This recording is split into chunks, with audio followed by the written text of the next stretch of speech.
Hello, this is Friendly Cat. This is a Hearts of Iron 4 achievement guide and playthrough for Second Time's the Charm. As France, we need to put Napoleon in power and control Moscow. Not too bad. As a major, we shouldn't have too much trouble doing this. We're going to do the slow and steady route. There are a lot of faster methods to do it, but we're just going to take our time. We're going to take out England, take out the United States, take out Germany and Italy, and then take out Russia to complete this run. This is the basic plane template, the usual cast multi-role aircraft. In this case, we're going to be using some self-sealing tanks and armor plates as well for just that little bit extra of armor protection. Your focus tree should look something like this, just as we're ready to take Napoleon. Those 5 focuses on the left and middle are pretty important. After you take Napoleon, after that it matters a little bit less, but I would pick up population along the way. First up is our naval invasion of England.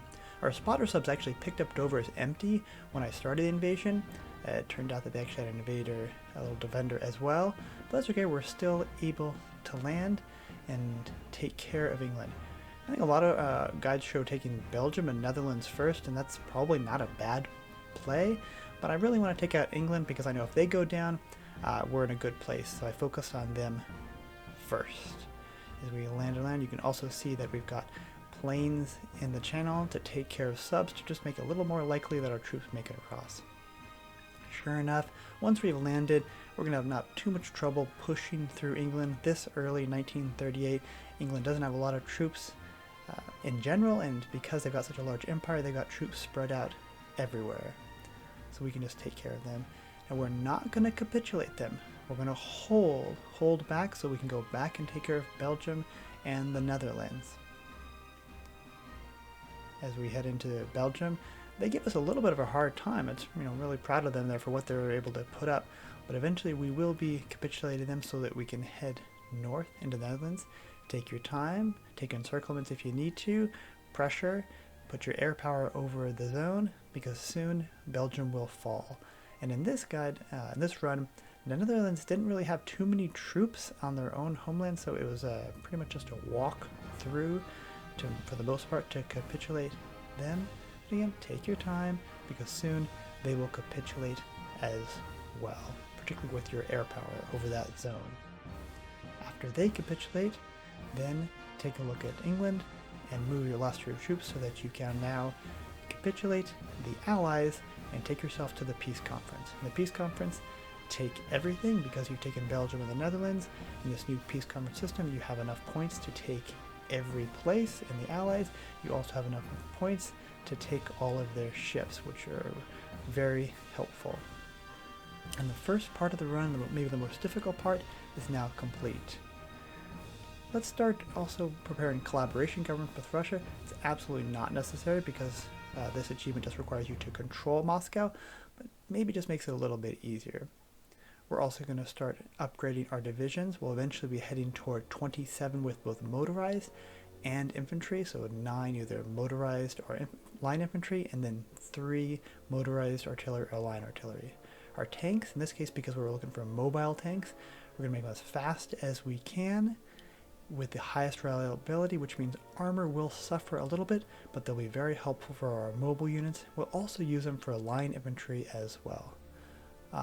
Germany declares war on Czechoslovakia. I should have been paying a little better attention and gotten rid of my guarantee, but because I didn't, we're going to have to ditch the call to arms and take the 20% stability hit. On to the United States. Usual attack. We attack from the northeast by land, northwest by land, and then southeast naval invasion, and then southwest naval invasion. By hitting them from all 4 corners, we can encircle and relatively quickly capitulate the United States. In 1938, they do not have the army like Britain to fight back much against us. They maybe have 10 mils at this time, so some of our naval invasions, most of them, go unopposed. Go ahead and do encirclements, go ahead and destroy what troops they have, just move along pretty quickly. As you can see, most of the front line is unguarded. You can make battle plans, you can have cavalry, and soon enough you'll have them also in the peace conference, so quickly take their land and take all of their ships. 2 down. Well, we're doing pretty good. Now we've got a large empire as France. Well, while we wait for Germany to make their moves, let's take out Spain, shall we? They don't join a faction, so more factories is more factories. And this is the battle plan. We've got, at this point, overwhelming force. We're going to naval invade from different directions. We're also attacking from Gibraltar. You know, you'll be dealing with this political violence. It comes and goes as we go into war. It will come as we come out of war. Stability will go above 70%, and it will go again. Not too long before also Spain also capitulates, and you just get a few more factories. Just make your country a little bit more powerful. Germany has made its move. May 1940. That's somewhat historical, I think. Well, it turns out they caught some of my armies preparing to invade Iraq, so my mobile force, motorized, will be dealing with them in Africa, but the line infantry are holding pretty well.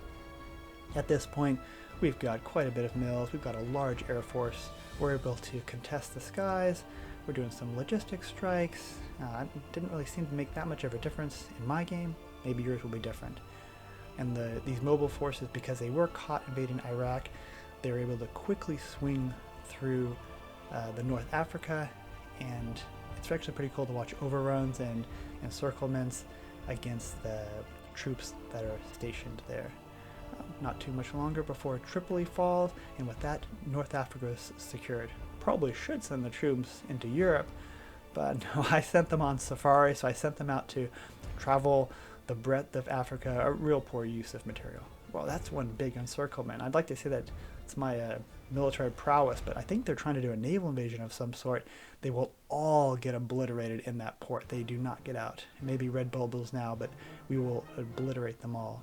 More ports, another naval invasion? Maybe. I'm not sure why they're all clustered in that port. We're finishing the safari. So much equipment lost to attrition. So useless. Bad choice. I shouldn't have done that. But nonetheless, we still have so much equipment and so much industry that we're continuing to move through Germany. Now we're battle planning, which is always a good part, and just about capitulate Germany. Fantastic. We're nearing the end of this run.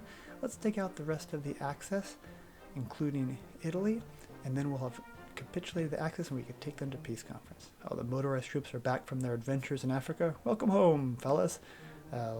People. Go ahead and tear through Italy while we race the infantry through Hungary, Romania, and Bulgaria. Bulgaria is a major, so they need to be capitulated in order for us to bring the access to the peace conference. We're nearly done. Our industry is overwhelming. Just one last thing to do, and that's go to war with Russia. Battle plan, speed 5. I'm not trying to pocket. I'm not trying to encircle at this point. We're just going to let our troops run straight through Russia and enjoy the hard work that we've gone through. Look at that nice line. Lots of firepower, lots of damage, and soon enough, because we have so many collaboration governments, it doesn't take that long to capitulate the Soviet Union. We don't need to. All we need to do is control Moscow, but let's capitulate it. And Japan declares war on us. No problem. The run is done. Pretty quick, pretty fun. It's a lot of guides defeat the Soviet Union faster than March 1942, but we took our time, slow and steady. If you have any questions or concerns, please feel free to leave a comment below. I hope you have a great day, and thank you very much for watching.